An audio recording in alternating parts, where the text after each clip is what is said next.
Olá, paz do Senhor, seja bem-vindo, seja bem-vinda à nossa leitura bíblica de hoje. Estamos num desafio de ler a Bíblia toda ao longo desse ano e acredito, em nome de Jesus, chegaremos a 31/12 com ela toda lida. Vá em frente, minha irmã, não desista, viu? É necessário todos os dias, de 15 a 20 minutos, é rapidinho, portanto leia.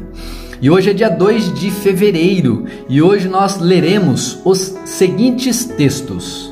Nós vamos ler Êxodo capítulo 15, do versículo 19 até Êxodo capítulo 17, versículo 7. Depois nós vamos a Mateus capítulo 22, dos versículos 1 até o versículo 33. Depois nós vamos a Salmos, livro dos Salmos, Salmo de número 27, versículos do 1 até o 6. E depois nós finalizaremos com Provérbios capítulo 6, do versículo 20 até o versículo 26. Que Deus abençoe a nossa leitura e eu quero convidar você que não é inscrito aqui no canal a se inscrever e não perder essas leituras diárias. Aqui na descrição deste vídeo tem também o nosso link lá do Instagram. Nos siga no Instagram e também marque um amigo na nossa postagem de hoje. Lá eu posto os textos, com essa leitura. Eles estão lá no post de hoje. Marque um amigo para que ele possa ler a Bíblia junto com você. Assim um dá força ao outro e a gente pode ir nos animando mutuamente. Amém? Vamos à leitura da palavra de Deus? Hoje é dia 2 de fevereiro e nós vamos ler agora Êxodo capítulo 15, versículo 19, que diz assim: Quando os cavalos, os carros de guerra e os cavaleiros do faraó entraram no mar, o Senhor fez as águas do mar voltarem sobre eles, mas o povo de Israel atravessou pelo meio do mar em terra seca. Então a profetisa Miriam, irmã de Arão, pegou um tamborim e todas as mulheres a seguiram, tocando tamborins e dançando. E Miriam entoava a seguinte canção: Cantem ao Senhor, pois ele triunfou gloriosamente. Lançou no mar o cavalo e seu cavaleiro. Em seguida, Moisés conduziu o povo do Mar Vermelho para o deserto de Sur. Caminharam pelo deserto por 3 dias sem encontrar água. Quando chegaram a Mara, descobriram que a água era amarga demais para beber. Por isso chamaram aquele lugar de Mara. O povo começou a se queixar e se voltou contra Moisés. O que beberemos? Perguntaram. Então Moisés clamou ao Senhor e o Senhor lhe mostrou um pedaço de madeira. Moisés o jogou na água e ela se tornou boa para beber. Foi em Mara que o Senhor instituiu o seguinte decreto como norma para provar a fidelidade do povo. Ele disse: Se ouvirem com atenção a voz do Senhor, seu Deus, e se fizerem o que é certo aos olhos dele, obedecendo a seus mandamentos e cumprindo todos os seus decretos, não os farei sofrer nenhuma das doenças que enviei sobre o Egito, pois eu sou o Senhor que os cura. Depois que saíram de Mara, os israelitas viajaram até Elim, onde encontraram 12 fontes de água e 70 palmeiras e acamparam ali junto às águas. A comunidade de Israel partiu de Elim e chegou até o deserto de Sim, entre Elim e o Monte Sinai, no 15º dia do 2º mês após a saída do Egito. Também ali toda a comunidade de Israel se queixou de Moisés e Arão. Se ao menos o Senhor nos tivesse matado no Egito, lamentavam-se. Lá nós nos sentíamos em volta das panelas cheias de carne e comíamos pão à vontade. Mas e agora? Vocês nos trouxeram para este deserto para nos matar de fome? Então o Senhor disse a Moisés: Vejam, farei chover comida do céu para vocês. Diariamente o povo sairá e recolherá quantidade de alimento que precisar para aquele dia. Com isso, eu os provarei para ver se seguirão as minhas instruções. No 6º dia, quando recolheram o alimento e prepararam, haverá também o dobro do normal. Assim, Moisés e Arão disseram a todos os israelitas: ao entardecer, vocês saberão que foi o Senhor quem os tirou da terra do Egito. Pela manhã, vocês verão a glória do Senhor, pois ele ouviu suas queixas, que são contra ele e não contra nós. O que fizemos para vocês se deixarem ou se queixarem contra nós? E Moisés acrescentou: o Senhor lhes dará carne para comer à tarde e os saciará com pão pela manhã, pois ouviu suas queixas contra ele. O que fizemos? Sim, suas queixas são contra o Senhor e não contra nós. Em seguida, Moisés disse a Arão: anuncie a toda a comunidade de Israel: apresentem-se diante do Senhor, pois ele ouviu suas queixas. Então Arão falava e toda a comunidade de Israel. O povo olhou em direção ao deserto e viu a glória do Senhor na nuvem. O Senhor disse a Moisés: ouvi as queixas dos israelitas. Agora digam-lhe: ao entardecer, vocês terão carne para comer, e pela manhã, pão à vontade. Assim, saberão que eu sou o Senhor, seu Deus. Ao entardecer, muitas codornas apareceram cobrindo o acampamento. Na manhã seguinte, os arredores do acampamento estavam úmidos de orvalho.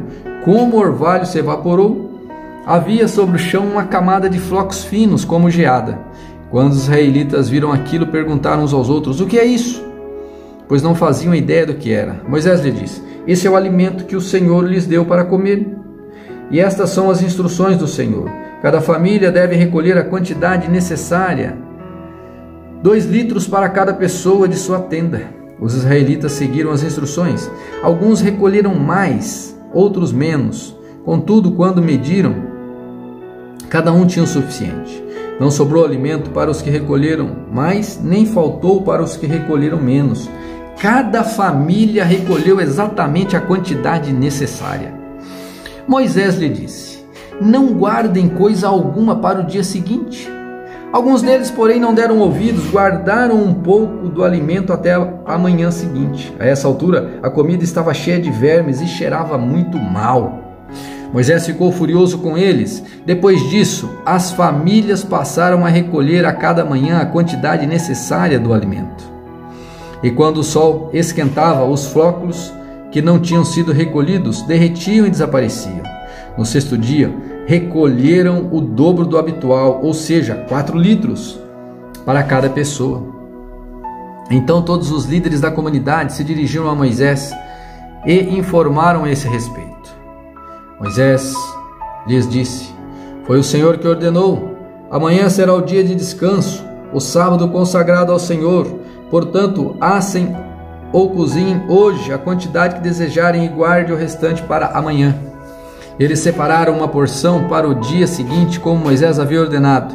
Pela manhã, a comida restante não tinha mau cheiro nem vermes.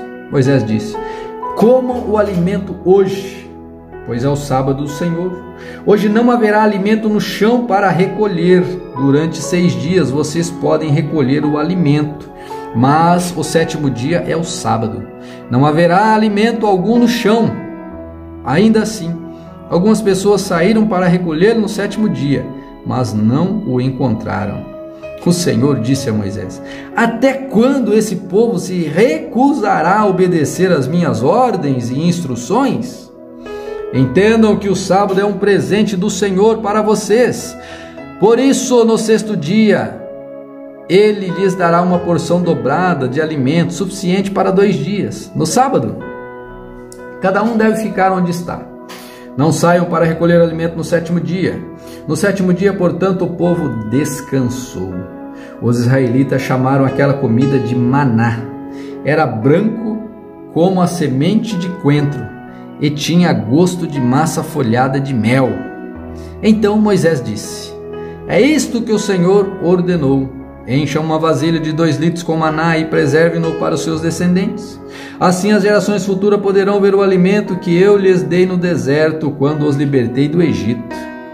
Moisés disse a Arão: pegue uma vasilha, encha-a com 2 litros de maná e em seguida coloque-a diante do Senhor a fim de preservar o maná para as gerações futuras. Arão fez conforme o Senhor havia ordenado a Moisés e colocou a vasilha de maná diante das tábuas da aliança para guardá-la. Os israelitas comeram maná durante 40 anos, até chegarem à terra onde se estabeleceriam. Comeram maná até chegarem à fronteira da terra de Canaã. A vasilha usada para medir o maná continha um homer, que era a 10ª parte da medida padrão. Por ordem do Senhor, toda a comunidade de Israel partiu do deserto de Sim e andou de um lugar para o outro. Por fim, acamparam em Refidim, mas ali não havia água para beberem. Mais uma vez, o povo se queixou contra Moisés e exigiu: dê-nos água para beber. Moisés retrucou: por que brigam comigo? Porque se põe o Senhor à prova?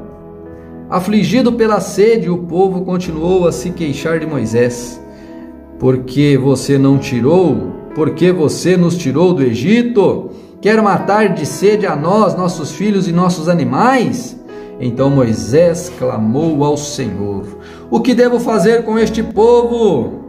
Então estão a ponto de me apedrejar. O Senhor disse a Moisés: passe à frente do povo, leve sua vara, aquela que você usou para bater nas águas do Nilo, e chame alguns dos seus líderes de Israel para acompanhá-lo. Eu me colocarei diante de você sobre a rocha no Monte Sinai. Bata na rocha e ela jorrará água que o povo poderá beber. Assim, na presença dos líderes de Israel, Moisés fez conforme ordenado. Moisés chamou aquele lugar de Massá e Meribá, pois o povo de Israel discutiu com Moisés e pôs o Senhor à prova, dizendo: o Senhor está conosco ou não? Agora vamos a Mateus, capítulo 22, versículo 1 até o 33, que diz assim: Jesus lhes contou outras parábolas e disse: o reino dos céus pode ser ilustrado como a história de um rei que preparou um grande banquete de casamento para seu filho. Quando o banquete estava pronto, o rei enviou seus servos para avisar os convidados, mas todos se recusaram a vir. Então ele enviou outros servos para lhe dizer: já preparei o banquete, os bois e novilhos gordos foram abatidos, e tudo está pronto. Venham para a festa. Mas os convidados não lhe deram a atenção e foram embora. Um para sua fazenda, outro para os seus negócios. Outro ainda agarraram os mensageiros e os insultaram e os mataram. O rei ficou furioso e enviou seu exército para destruir os assassinos e queimar a cidade deles. Disse Deus a seus servos: o banquete de casamento está pronto, os meus convidados não são dignos de honra. Agora, saiam pelas esquinas e convide todos os que encontrarem. Então os servos trouxeram todos os que encontraram, tanto os bons como os maus, e o salão do banquete se encheu de convidados. Quando o rei entrou para recebê-los, notou que um homem não estava vestido de forma apropriada para o casamento e perguntou-lhe: amigo, como é que você se apresenta sem a roupa de casamento? O homem não teve o que responder. Então o rei disse: amarre-no as mãos e os pés e lance-no para fora, na escuridão, onde haverá choro e ranger de dentes. Pois muitos são chamados, mas poucos os escolhidos. Então os fariseus se reuniram para tramar um modo de levar Jesus a dizer algo que desse motivo para o prenderem. Enviaram alguns de seus discípulos, junto com eles partidários de Herodes, para se encontrarem com ele. Disseram: mestre, sabemos como o Senhor é honesto e ensina o caminho de Deus de acordo com a verdade. É imparcial e não demonstra favoritismo. Agora diga-nos, o que o Senhor pensa a respeito disso? É certo pagar impostos a César ou não? Jesus, porém, sabia a sua má intenção, e disse: hipócritas, por que vocês tentam me apanhar em alguma armadilha? Mostre-me a moeda usada para pagar o imposto. Quando lhe deram uma moeda de prata, ele disse: de quem é Ou de quem são as imagens e o título nela gravados? De César, responderam ele. Então deem a César o que pertence a César, e deem a Deus o que pertence a Deus, disse ele. Sua resposta os deixou admirados, e eles foram embora. No mesmo dia, vieram a Jesus alguns saduceus, líderes religiosos que afirmam não haver ressurreição dos mortos, e perguntaram: Mestre, Moisés disse, se um homem morrer sem deixar filhos, o irmão dele deve se casar com uma viúva e ter um filho para que a continuidade ao nome do seu irmão aconteça. Uma família havia 7 irmãos, o mais velho se casou e morreu sem deixar filhos, de modo que seu irmão se casou com a viúva.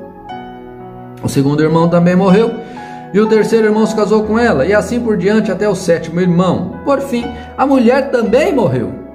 Diga-nos, de quem ela será esposa nessa ressurreição? De quem ela será esposa no céu? Afinal, os 7 se casaram com ela. Jesus respondeu: o erro de vocês está em não conhecerem as Escrituras nem o poder de Deus. Pois quando os mortos ressuscitarem, não se casarão nem se darão em casamento. Nesse sentido, serão como os anjos do Senhor. Agora, quanto a haver ressurreição dos mortos, vocês não leram a esse respeito nas Escrituras? Disse Jesus: eu sou Deus de Abraão, o Deus de Isaque e o Deus de Jacó. Portanto, Ele é Deus dos vivos e não Deus dos mortos. Quando as multidões ouviram, ficaram admiradas com seu ensino. Agora vamos a Salmo 27. Salmo 27, versículos de 1 a 6. Diz assim: o Senhor é minha luz e minha salvação, então por que ter medo? O Senhor é a fortaleza de minha vida, então por que estremecer? Quando os maus vierem para me sacudir, quando os meus inimigos e adversários me atacarem, eles tropeçarão e cairão, ainda que um exército me cerque, meu coração não temerá. Ainda que invistam contra mim, permanecerei confiante. A única coisa que peço ao Senhor é: o meu maior desejo, Senhor, é morar na casa tua todos os dias da minha vida, para contemplar a beleza do Senhor e meditar em seu santo templo. Pois ali me abrigará em tempos de aflição, e em seu santuário me esconderá. Em segurança numa rocha alta me colocará. Então manterei a cabeça erguida acima dos inimigos que me cercam. Em meu santuário oferecerei sacrifícios com gritos de alegria. Cantarei e louvarei o Senhor com música. Agora vamos a Provérbios, capítulo 26, versículos 20 até o 26. Meu filho, obedeça aos mandamentos de seu pai.